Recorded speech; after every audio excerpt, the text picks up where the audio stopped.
Isang mapayapang araw sa iyo, kaibigan. Welcome sa Spiritual Fitness, na kung saan pag-aaralan natin dito yung kung paano tayo mag-grow deeply ang ating relasyon sa ating Panginoon. Spiritual Fitness. Ang spiritual fitness, ito po ay isang konsepto na sumasaklaw sa idea na pagpapanatili ng pagiging kaugnay sa ating pong mga paniniwala, halaga at mga practice sa spiritual ng isang tao. Ang spiritual fitness po ay mahalaga para po sa kalusugan ng ating pong kaluluwa at isipan. Dito po natin sa pamagitan po ng pagpapalalim ng ating pong self-awareness, pagsasanay sa mindfulness, paghahanap ng spiritual na paglago at pag-aalaga sa emotional na kalusugan. Maaaring mapabuti po natin ang ating spiritual na kalusugan at mapahusay ng mas makabuluhan at may kahulugan. Kaya po natin pag-aaralan po yung spiritual fitness.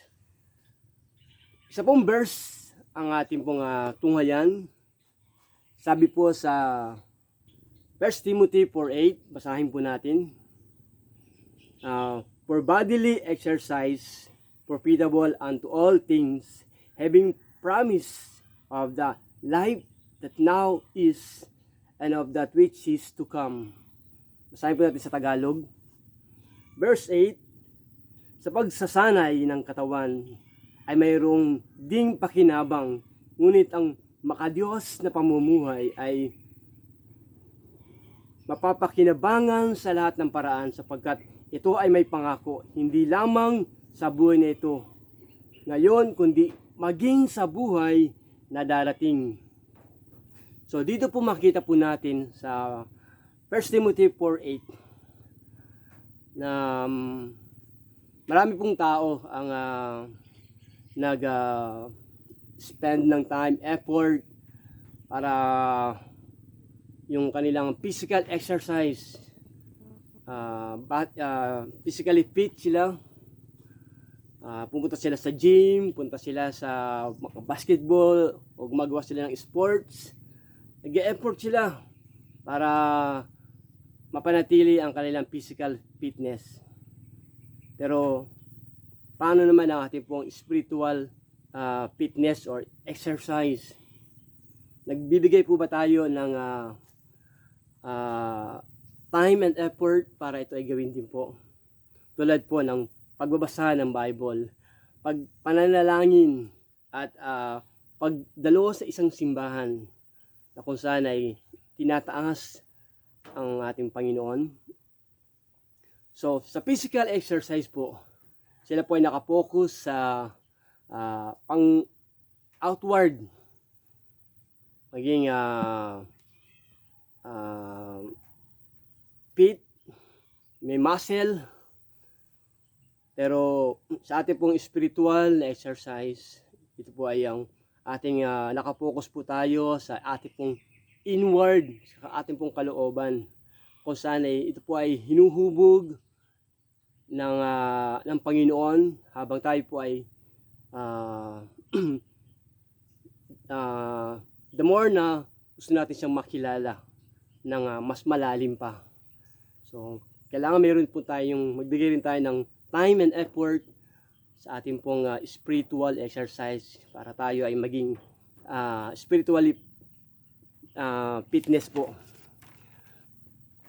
Dito rin po natin makikita na godliness, sabi po dito, godliness need discipline. Kailangan po ng disiplina, patience and trust.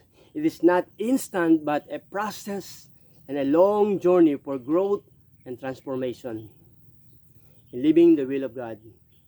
So tingnan po natin ang dalawang promise or benefit once na tayo po ay ginawa natin yung godliness or yung spiritual fitness. Number 1, profit in the present life. Sabi po doon, magkakaroon po tayo ng peace of mind. So, peace of mind and contentment. Pangalawa, harmony with God and others. So, meron tayong magandang salamuha, pakikitungo sa ating kapwa po. Pangatlo, strength and resilience. So, meron tayong magkakaroon ng lakas na harapin ang mga trials and problems sa buhay. Nakasama ang Panginoon.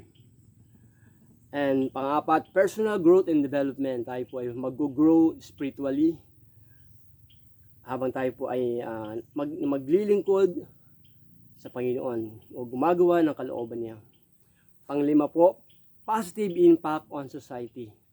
So, makikilala ka ng mga tao. Ito yung may takot sa Diyos. Ito yung Kristiyano. Nakikita sa buhay niya yung kabanalan, godliness na sinasabi. Pangalawa po, na pangako na makikita po natin, hindi lamang in this present life, but in the life to come. So, profit in the life to come. Number 1, eternal life. Meron po tayong buhay na walang hanggan na inihahanda ng Panginoon sa mga anak niya na hinuhubog niya para sa kabanalan. Joy and fulfillment, na doon po yung kagalakan natin na kahit mahirap ang sitwasyon, ang Diyos po yung nagbibigay sa atin ng kagalakan to move on, to go forward, dahil maraming magandang plano pa ang Diyos na gagawin sa buhay ng isang tao. Pantatlo po, freedom from suffering. So, dito tayo po ay naghihirap. Pero doon sa kabilang buhay, magiging malaya na po tayo. Wala nang paghihirap. Amen. Pang-apat, eternal relationship with God. So, forever na tayong kasama ng Panginoon. Tayo po ay magpupuri at magpapasalamat sa ating Diyos doon sa kabilang buhay, kasama ng Panginoon. Ito po ang ating tandaan sa spiritual fitness. Remember that godliness is not a desire for personal gain or reward, but to have a genuine desire to live a life that honor God and reflect His character. So, hindi natin ginagawa ito para tayo ay sabitan ng medalya, parangalan ng tao. Ginagawa natin ito dahil ito yung kalooban ng Diyos sa ating buhay. Nais natin i-honor ang God at makita sa buhay natin ang kabanalan. Sabi niya sa isang Bible po verse na ako ay ang Diyos ay be holy for I am holy. Nais ng Diyos na tayo po yung magpakabanal dahil ang Diyos na ating pinaglilingkuran po ay banal. So sa araw po na ito, salamat po sa inyong maikling pakikinig ng video nito, panonood.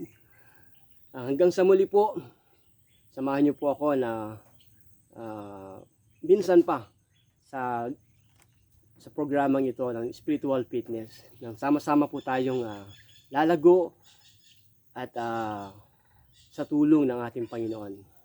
Hanggang dito lang po at po si Pastor Jeff. God bless you and to God be the glory.